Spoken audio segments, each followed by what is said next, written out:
আল্লাহ রাসূল সাল্লাল্লাহু আলাইহি ওয়াসাল্লাম ওয়া মিনকুম মুনকারান ফালিয়ুগাইয়ির বিয়াদিহি فإن لم يستطع فبقلبه فإن لم يستطع فبلسانه وذلك أضعف الإيمان আল্লাহ রাসূল সাল্লাল্লাহু আলাইহি ওয়াসাল্লাম মুসলিম শরীফের মধ্যে হাদিসটি স্থান পেয়েছেন যে তোমরা যদি চলাফেরা করো, যেখানে যাও, যা করো, সেখানে যদি অন্যায় কাজ দেখো যেগুলি ন্যায়ের পরিপন্থী, তাহলে সেখানে তোমরা যদি সবল ইমানদার হয়ে থাকো, তোমাদের সর্বপ্রথম কাজ হলো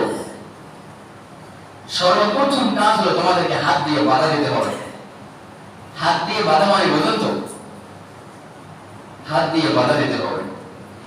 তারপরে দ্বিতীয়বারে যদি তোমার হাত দিয়ে বাধা দেওয়ার মতো শক্তি সামর্থ্য তোমার না থাকে, তাহলে তোমার মুখ থেকে বারণ করতে হবে যে ভাই, যে কাজটি করতেছেন আসলে এই কাজটি একজন মুসলমান হিসেবে করা যায় না, বিরত থাকেন। যে কাজটি করতেছেন এই কাজগুলি একজন মুসলমান হিসেবে করা যায় না, ঠিক না। কিন্তু আমরা কিছু বলি ভাই, একজন অন্যায় করতেছে পরে, মিথ্যা বলতেছে বলে, বেফাহিশ কথা বলতেছে, তাকে আরো আমরা উৎসাহিত করি যে ভাই তুমি তো ভালোই বলতে পারো। এগুলি না ভাই, আমাদের এই দুনিয়া হলো একদম ছোট। আল্লাহ বলেছে ওয়াল আখিরাতু খায়রু ওয়া আবকা। একজন মুসলমানের জন্য এই পরকালই হলো উত্তম, আর দুনিয়াটা হলো একদম সংকীর্ণ ছোট। আর আমরা তো আসলে দুনিয়াকে অনেক অনেক অনেক বড় মনে করি। আসলে এটা বিষয়টা কিরকম আল্লাহই ভালো জানেন। কিন্তু আমরা কতটুকু সময় দুনিয়াতে থাকবো, কয় বছর বাঁচবেন আপনি, আমি কয় বছর বাঁচবো। দেখা যায় দাড়ি কাঁচা, দাড়ি হচ্ছে না, মায়ের পেট থেকে দুনিয়াতে আসছে, এই বাচ্চাও মারা যায়, বৃদ্ধ দাড়ি থাকে তারাও মারা যায়। কিন্তু আমাদের অনুশোচনা নেই, আমাদের চেতনা নেই। আমরা যে থেকে বিদায় নেব, একটা সাথী আমাদের সাথে থাকতে হবে, সেই সচেতন আমাদের নাই। আল্লাহ রাসূল সাল্লাল্লাহু আলাইহি ওয়াসাল্লাম তৃতীয়বার বলেন, যদি তোমাদের এই প্রথম দুইটি পন্থা তোমাদের শক্তি না থাকে, তোমাদের সামর্থ্য না থাকে, তাহলে অন্যায় কাজ যখন তুমি চোখে দেখবা, তখন অন্তত তুমি মনে মনে কি না করবা, আরে যে কাজটি করতেছে, যে কাজটি চলতেছে, এই কাজটি আসলে দিনের পরিপন্থী কাজ, এই কাজে আমি খুশি নাই। মনে মনে বেজার থাকবা, তো বেজার থাকি আমরা, থাকি না। এই বিশেষ করে ওই লিভার ফাংশন যেগুলি বলে, এরা যে কত বড় নিকৃষ্টতম কথা বলতে পারে, কত বড় জঘন্য অপরাধের কথা, খালি একদম। অনেক সময় আমি দেখেছি, আমরা তো আলহামদুলিল্লাহ ছোটবেলা থেকে এইসব ফাংশন চলাফেরা করি না, যার কারণে বুঝি নাই অনেকটা। কিন্তু মাঝে মাঝে পরিস্থিতির সামনে মোকাবেলা করতে গেলে, পরিস্থিতি শিকার হলে, ওই সকল পন্থায় যদি আমরা পৌঁছাই মানুষের, সে কি কথা বলে, এমনি হাসি তামাশা মশকরা করে সে সকল কথা বলে। ভাই, একজন মানুষের কাছে আপনি জানলে ভাই আমাকে পানি ভরাই দেন, যায় না? আমাদের দেশের মানুষ যায়, মুসলমানরা যায়। আমরা ছোটবেলায় যখন, তখন আমরাও দেখেছি, বা আমাদের কাছেও মাঝে মাঝে মানুষ আসে। কিন্তু ভাই একটা জিনিস মনে রাখেন, যে একজন মানুষকে পানি পড়িয়ে দেবে, যে উদ্দেশ্য সফল হইবে, সেদিনে কিন্তু আলেম হওয়ার শর্ত না, আমলটা শর্ত। আপনার মুখ যদি ভালো থাকে, আপনি যদি বেফাহিশ কথা না বলেন, আপনার মুখ দিয়ে যদি আপনি মিথ্যা কথা না বলেন, আপনার মুখ থেকে যে সকল পান করা আল্লাহ পাক নিষেধ করেছেন, নেশাকার, এই সকল নেশা আপনি পান করছেন না, মিথ্যা কথা বলছেন না, অন্যায় করছেন না, পাঁচ ওয়াক্ত নামাজ পড়তেছেন, আপনি অন্য কিছু দরকার নাই, সূরা ফাতিহা তেলাওয়াত করে ফু দিয়ে দিবেন, যা বলবেন তাই হয়ে যাবে, যা বলবেন তাই হবে। এই যে আগেকার যে বিশেষ করে যে আলেম ওলামা ছিল, পীর মাশায়েখগণ ছিল, তারা কিন্তু অনেক উচ্চ শিক্ষিত নয়, কিন্তু তাদের শুধু আমল। আর আমাদের এখন আমল নাই। প্রিয় ভাই, যে কথাটা বলতেছিলাম আমি, সেটা হলো একটা উদ্দেশ্য সফল করতে গেলে আপনি পানি ভরে দেবেন, পেটে ব্যথা, মাথায় ব্যথা, চোখে ব্যথা, ওই যে একটা পোকামাকড়ে হাতে কামড় দেয়, পায়ে কামড় দেয়, বিষ করে সূরা ফাতিহা তেলাওয়াত করে আপনি ফু দিয়ে দেবেন, শেষ। আলহামদুলিল্লাহ আমার আব্বার কাছে মাঝে মাঝে এরকম আসে। আব্বার ছোট মুন্সি, ছোটবেলায় একজন মুন্সি, ছোটবেলায় দেখতাম ওই যে মানুষ বাড়ি বাড়ি ডাকতে দেয়, আমাদের বাড়িতে আজকে দোয়া করবেন, একটু মিলাদ করবেন, চাইতে ডায়লগ খাবেন। মাঝে মাঝে আমিও দেখতাম, তখন আমরা ছোট। এখন আব্বারে প্রশ্ন করে যে এখন আপনার দাওয়াত করে না কেন? হয়তো আমরা খাওয়া এখন দাওয়াত, এখন তো অ্যাভেলেবেল আলেম ওলামা হুজুর, ওই মুন্সি দাওয়াত করবে কোন সময়? প্রিয় ভাই, বিষয় হলো এটা আমার নিজের কাছে। আপনি ইচ্ছে করে বেফাস কথা বলতে পারেন, আপনার মুখকে আপনি নষ্ট করতে পারেন, আপনি নেশা করতে পারেন, যা ইচ্ছে তাই আপনি করতে পারেন, কিন্তু আল্লাহ তাআলার পক্ষ থেকে যে বিষয়টা, যে জিনিসটা পাবেন, সেটা পাবেন না। আল্লাহ পাক বলেছেন, ওমান আহসানু কওলান মিম্মান দাআ ইলাল্লাহি ওয়া আমিলা সালিহান ওয়া ক্বালা ইন্নানি মিনাল মুসলিমিন।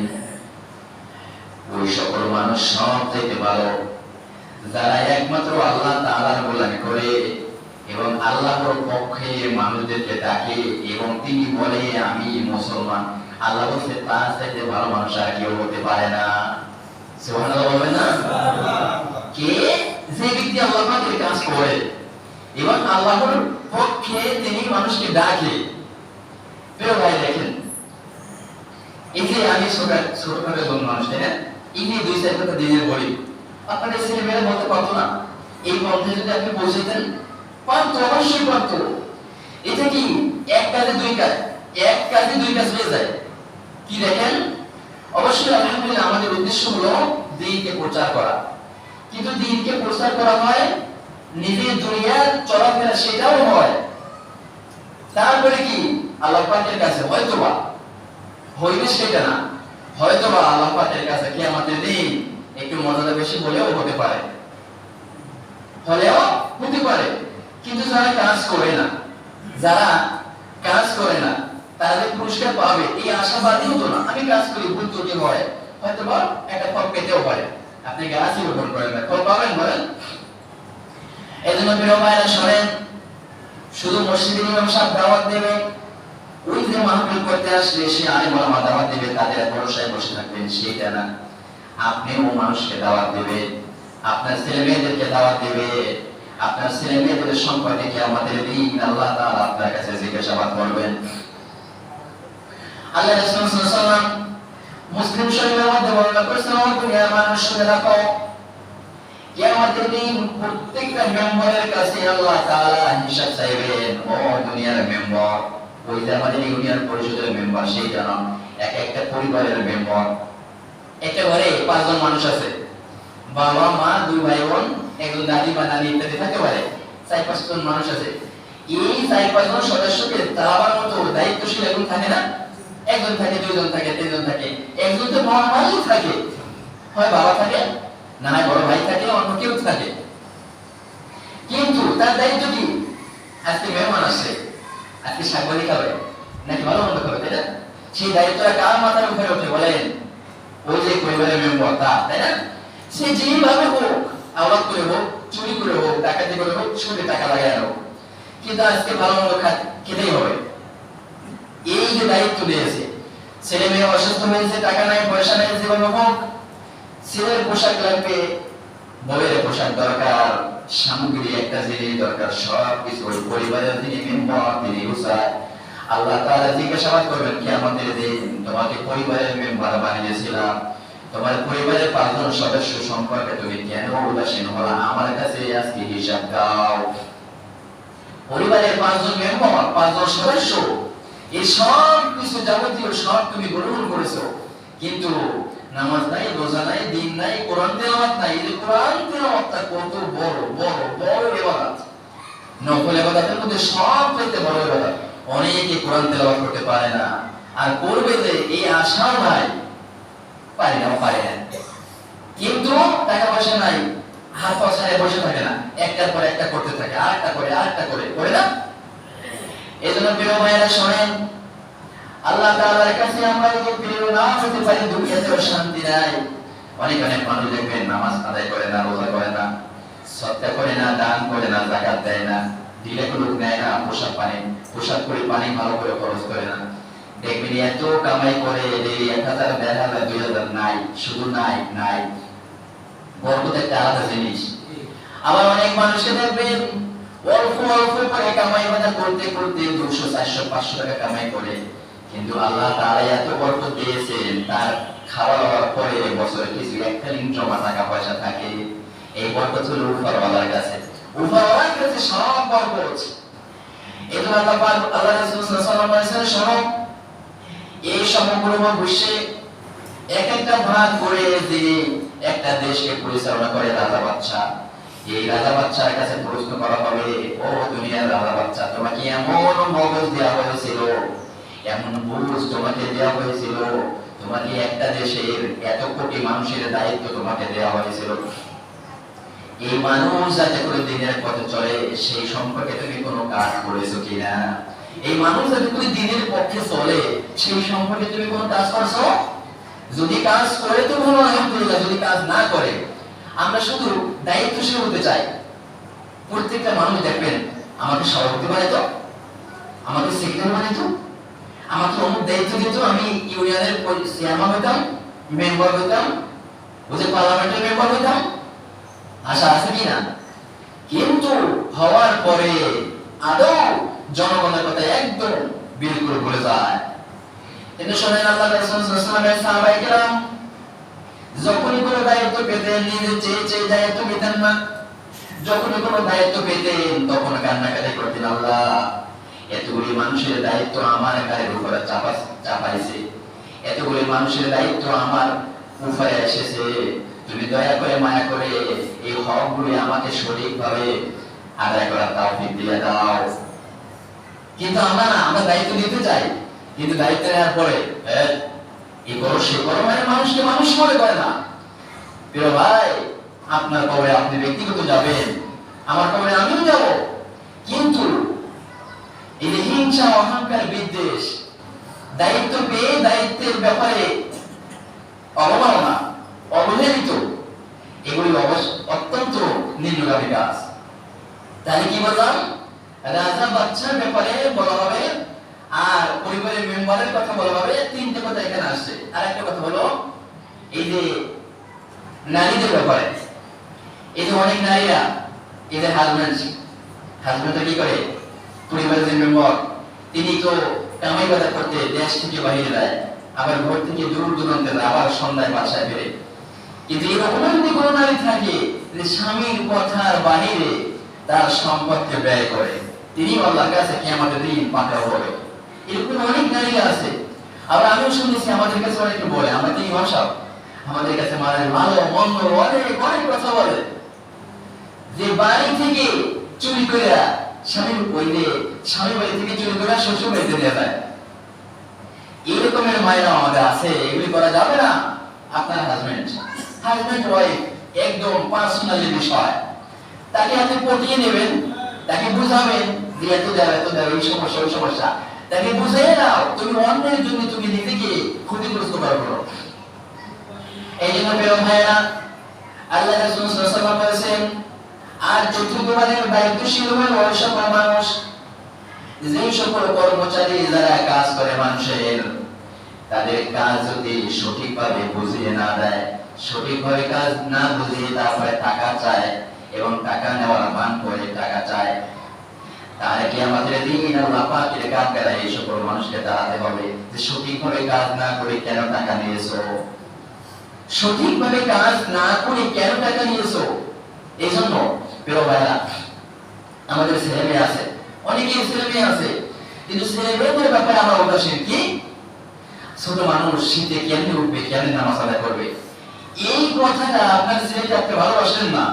বিষয় হলো এমন, আজকে বাড়িতে বিরিয়ানি পাক করছেন, পোলাও করছেন, অন্যান্য হাইফাই বিএপির রান্না বাড়া করছেন বাড়িতে, তা আপনি ছেলেকে ভালোবাসেন না। আরে আমার ছেলে ছোট মানুষ, হয়তোবা এই সকল জিনিস গ্রহণ করলে পেটে সমস্যা হতে পারে, তোমার খাওয়ার দরকার নাই। এটা কি ভালো পাইলেন নাকি মন্দ করলেন? এটা দেখে আমার সত্য। আপনার ছেলে, আপনার মেয়ে, আপনার পরিবারের সদস্যদেরকে দ্বীনের দাওয়াত দিবেন, নামাজ শিখাবেন, কোরআন তেলাওয়াত শিখাবেন। এতে যদি তারা কষ্ট পায়, এটা কষ্ট নয়, এটা হলো তাদের জন্য শান্তি। বিষয়টা হলো আর একটু পরিশুদ্ধ, হাতের ভিতরে কাটা ঢুকেছে, অথবা শরীরের ভিতরে কোনো একটা ফোড়া হয়েছে, অথবা টিউমার হয়েছে। আপনার ছেলে অথবা মেয়ে, আদরের ছেলে কান্নাকাটি করে এখান থেকে কাটা হবে, রক্ত বের হবে, আমি দেখবো কি করে? সেই না কেটে আপনি ওকে পালবেন, তাকে আরো কষ্ট দিবেন, এইটা ভালো নাকি 2 দিন কষ্ট করবে তারপরে সারবে, সেটা ভালো? এজন্য দুনিয়া হলো সংকীর্ণ জীবন, এই জীবন থেকে তৈরি করতে হবে।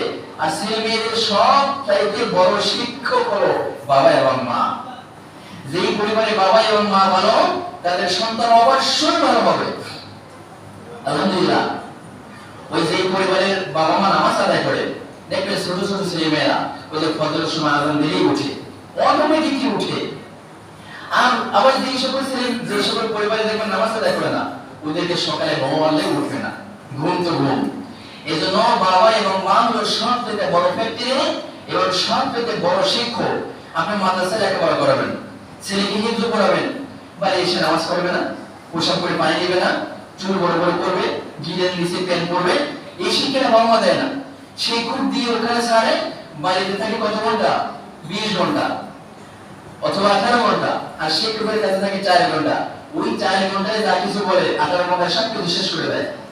এজন্য উঠতে, বসতে, খাইতে সকল সময় ছেলে মেয়েদেরকে এই আদর্শ শিক্ষা দিতে হবে। আর যদি দিতে পারেন, তাহলে মৃত্যুর পরে আপনি ফায়দা পাবেন। কি রকম হবেন? আল্লাহ রাসূল সাল্লাল্লাহু আলাইহি ওয়াসাল্লাম শোনো, কোন মানুষ যদি তোমার থেকে একটা ভালো কাজ শিখে, তাহলে সে যতদিন আমল করবে, ওই ভালো কাজের সওয়াব তুমি পেতে থাকবা। আবার এর পরিবর্তে একটা কাজ হলো, তুমি যদি কোনো মানুষকে খারাপ কিছু শিক্ষা দাও, সে যতদিন পর্যন্ত এই খারাপ করবে, তাহলে ততদিন পর্যন্ত তোমাকে ওই খারাপের একটা পার্সেন্টেজ পেতে হবে। কোন মানুষ কাউকে গান শিক্ষা দিল, কোন মানুষ কাউকে গান শিক্ষা দিল, অথবা এই যে এখন অনলাইনের যুগ, অনেকে অনেকে অনেকে ভিডিও করে অ্যাভেলেবল লোড করে। একটা বাজে ছবি তুমি লোড করলা, ওই বাজে ছবি দেখে যত মানুষ একটা ফিলিংস তৈরি হলো, খারাপ একটা লাইন গায়ে তৈরি হলো, তত পাপ তোমার হবে।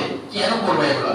হ্যাঁ, তুমি দিনের দাওয়াত দাও, দিনের একটা কথা বলো, সেগুলি তুমি দাও। এই জন্য প্রিয় ভাই, প্রত্যেকটা বিষয় আমি যাতে করে ক্ষতিগ্রস্ত না হই, সেই দিকে লক্ষ্য রাখা উচিত।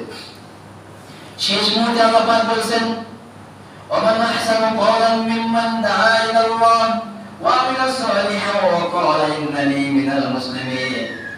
যারা সঠিক পথে চলছে এবং দ্বীনের দাওয়াত দিয়েছে এবং নিজেকে দ্বীনি মুসলমান বলে দাবি করে, তাদের চাইতে ভালো মানুষ আর কেউ হতে পারে না। প্রিয় ভাই, এখন আপনারা সবাই বলতে পারেন, আমরা তো মুসলমান, আমরা ভালো হয়েছি না, মুসলমান না, আমরা ইমানদার, সেই কথাটা বলতে পারি, কিন্তু মুসলমান বলা যেতে পারে না। ইমানদার আর মুসলমান, ইমানদার মুসলমান হলো আসমান আর জমিন, এর মধ্যে যতটুকু ফাঁকা দেখেন এতখানি পরিমাণ দূরত্ব। একজন ইমানদার হলো সেই ব্যক্তি যিনি কলেমা তেলাওয়াত করে আল্লাহ পাকের কাছে এই স্বীকৃতি দিয়েছে, আল্লাহ তুমি আছো, রাসূল আছে, তোমার কিতাব সত্য, পরকাল সত্য, জাহান্নাম সত্য, জান্নাত সত্য, তুমি অদৃশ্যে থাকো, তুমি সত্য, সবকিছু বিশ্বাস করে নিয়েছি, তা নাকি ইমানদার বলা যেতে পারে। আর যে ব্যক্তি ঈমান গ্রহণ করার পরে একদম মৃত্যু পর্যন্ত কোরআনের আদেশ এবং নিষেধ পায় টু পায় মানে, সেই ব্যক্তি কেবল না মুসলমান, সেই ব্যক্তি কেবল মুসলমান। এজন্য প্রিয় ভাই, আমরা সকলে যেন মুসলমান হতে পারি, সকলে বলে আমিন। এবং কোরআনের আদেশ এবং নিষেধ সম্পূর্ণভাবে আমরা মান্য করতে পারি, এবং যেদিন আমাদেরকে আল্লাহ পাক ডাক দিবেন, সেদিন আমাদেরকে যেন শহীদি মর্যাদা আল্লাহ পাক ডাক দেন, সকলে বলে আমিন। আমিন। সুন্নাত বাকি আছে, সুন্নাত আদায় করেন।